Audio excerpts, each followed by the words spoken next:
For today's video, we're going to talk about laying out the different mechanics for Luminus here. The main gimmick for the game is that you'll be able to choose from different pairs of mechanics for your three different basic sort of systems for the ships, and those are your weapons, your shield system, and power-ups. So the idea is that each ship in the game has one of two different systems that can apply to each of these aspects. Now, what I came up with here is for the weapons, there's going to be a leveled weapon mechanic and a combo weapon mechanic. For the shields, there's going to be a charged shields mechanic and a regenerative shields mechanic. And then for the power-ups, there's going to be a stacked power-ups mechanic and an energized power-ups mechanic. So what I came up with here is for leveled weapons, they'll start off at a very low level of power, just like the combo weapons, but as you pick up weapons of the same type as you currently have, it levels them up to make them more powerful. So there's not really a huge variety in that case, but you're making your weapons more and more powerful, and if you die, you don't lose all of that power all in one shot. It only goes down by a level or two. I haven't decided whether to make it 1 or 2 levels yet. It's going to be based on how it balances out. The combo weapon system, on the other hand, every time you pick up a new weapon, it combos it with the weapon you have, thus giving you a sort of mix of the two weapons at the same time, even though you're still firing just one weapon. It's kind of like if you ever played Gunstar Heroes, how you can sort of combo weapons in that game. The idea here, though, is that with the combo weapon system, it's a lot faster to power up because you can basically do it with any weapon, but if you die, you lose all of the weapons you've comboed. So it means you lose all of your power all in one shot, but it's easy to build that power up again. With the charged shields versus the regenerative shields, it basically comes down to the charged shields being able to sort of, it's like a health bar. You have multiple hits that you can take, and if you run out of hits, you die. Every time you pick up a shield power-up, you regain 1 hit to your shield levels. So the charged shields is pretty straightforward. Regenerative shields, you can only take 1 hit before your shields go down, and taking another hit, you'll die. But when the shields are down, they'll start to regenerate, and after a certain period of time, they'll be fully regenerated, and you can take another hit. Picking up a shield power-up doesn't restore that hit to your shields, but it does decrease the amount of time it will take for regeneration in the future. So the trade-off here is that the charged shields, they're better for anybody who sort of has difficulty in like very specific situations that are just sort of getting out of hand, whereas regenerative shields are better for people who don't take hits often and are usually pretty good at dodging stuff. And for the power-up system, there's going to be a stacked power-up system where you can pick up multiple power-ups at a time, and then you can use them with a certain button on the keyboard or the controller, and you could just activate all the power-ups you have stacked if you really want to. But when you use a power-up, it's gone forever, and you got to pick up more of them. The energized power-up system only lets you have 1 power-up at a time, but after you've used it, any enemies you kill after that will recharge that power-up up until a point when you can use it again. So that way, you don't have to constantly be picking up power-ups in order to use them. Now, one of the mechanics to the game, which isn't going to have anything too special to it, is the missile system. Basically, you can pick up missiles and fire them, and they'll lock onto targets and pretty much instantly destroy most easier targets. What will make the missiles more interesting, though, is there's actually going to be 4 different types of missiles. There's going to be the red missiles, which are the explosive missiles, which only do enough damage to kill basic enemies, but they'll have a blast radius so they can take out more nearby enemies.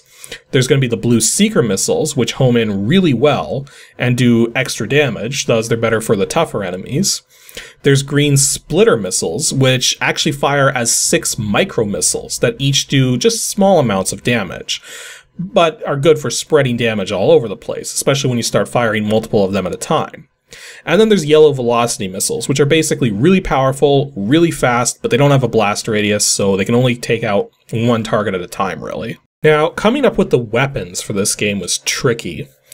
As you can see, I had a bit of an issue going through all of these different potentials and variations, and it ultimately got to the point where I realized I was letting this get out of hand. The thing is, we're making a small game here. We're not doing this massive RPG type game with all kinds of different combinations and everything. It needs to be manageable, or this game's never going to get anywhere. So I ultimately crossed out the entire list of weapons because, as I said, it was getting out of hand. And I started to put together the kind of aspects that I felt made the weapons unique. And I was going to basically narrow it down to 8 weapons that I felt would have the most uniqueness to them, in a sense. I wanted to basically eliminate any weapons that would be redundant in some way. I eventually managed to narrow it down to 8 different weapons. A blaster weapon, which would just shoot straight forwards. A laser weapon, which would do a lot more damage, but the entire beam from the laser would have to hit, because it would hit multiple times. An ion weapon that accelerates after it's fired, making it more difficult to aim, but more damage. A fusion weapon, which would actually pass through targets if it destroyed them and still had more damage to do, thus you could actually damage multiple targets with one fusion shot. A spreader weapon, which spreads shots all over the place. A wave weapon, which waves back and forth. A purifier weapon, which makes it more likely to get power-ups when you destroy targets with it, but otherwise does less damage than you would expect it to, so it's actually harder to destroy enemies with it. And a homing weapon, which does less damage than normal, but homes in on targets. However, the more I thought about this, the more I realized Ion and Wave were actually really similar to each other, so I decided to scrap the Wave weapon, and try to come up with something even better than that. What I ultimately decided on was a rapid fire weapon.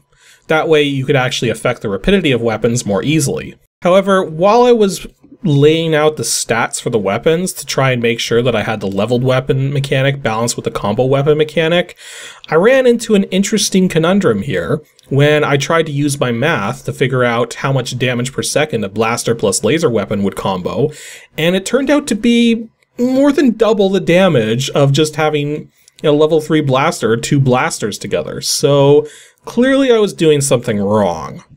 Eventually I discovered that the way to make this math work its best would be to combine the damage values and the base damage per second values of both weapons together that were going to be comboed.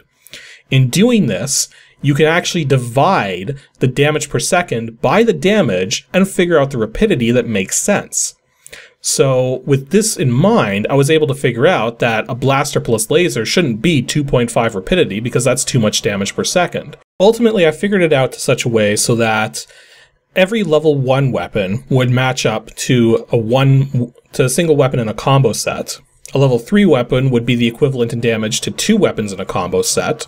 A level 5 weapon would be equivalent to a 3 combo weapon, and a level 7 weapon would be equivalent to a 4 combo weapon.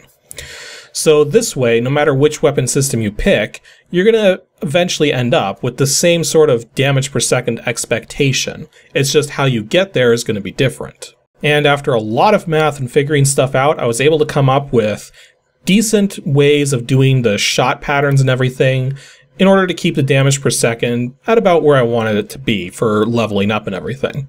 As you can see from some of these numbers, I managed to make sure that the amount of damage per shot, not necessarily the damage per second, but the damage per individual shot was a whole number. And the reason I wanted to keep it this way is that it would make it just makes it better in terms of balancing versus the hit points of the enemies. Because by default, a basic enemy is only going to have 4 hit points. So by being able to keep the damage values at whole numbers, it's much easier to figure out how that's going to affect into how many shots it takes to take down the regular enemies, the tough enemies, the large enemies, and the bosses. And then I also put together some extra information for stuff like the spreader, for its spreading arc, and for the homing weapon, for how well it homes.